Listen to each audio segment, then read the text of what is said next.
definition of malfeasance: the performance by a public official of an act that is legally unjustified, harmful, or contrary to law. An act in violation of public trust. Sound familiar? This decision to build these monster bleachers did not consider the neighbors, the community, or the laws of the city. You were led astray by your leaders to rely on zoning authorization from the regional superintendent, who has no qualifications or experience with these things. It's ridiculous. It's time for new blood. You guys have been on this board for years and years. Maybe it's time to think about stepping aside and letting some new, fresh blood on the board. Thank you. Thank you. Since August of 2013, 4 members of this board, as well as the superintendent, chose to ignore many communications from the city of Crystal Lake. At issues were violations of zoning and stormwater management, which can pose very grave concerns to the community, as well as threaten property values. This is why these ordinances are in place, and that's why all of us who are part of municipal boundaries must abide by these rules.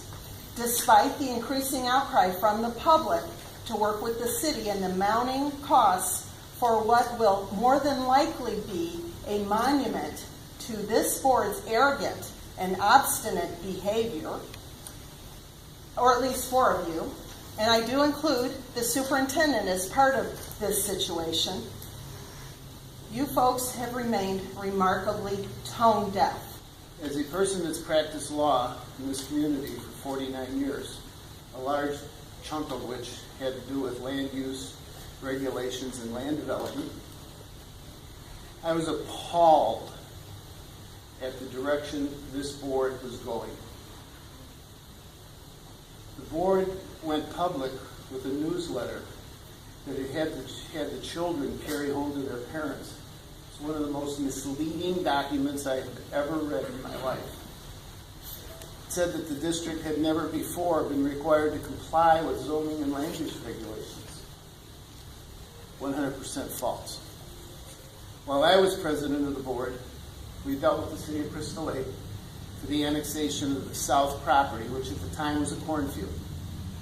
We went through the whole process of annexation and zoning. That was in 1975 or 6. But it is the neighbors' desire to end this nightmare as soon as possible. The school district, consisting of Wagner, Thomas, Oberg, Seacrest, and Sumners, and Attorney Schwain, have never negotiated in good faith with the neighbors, despite their false claims.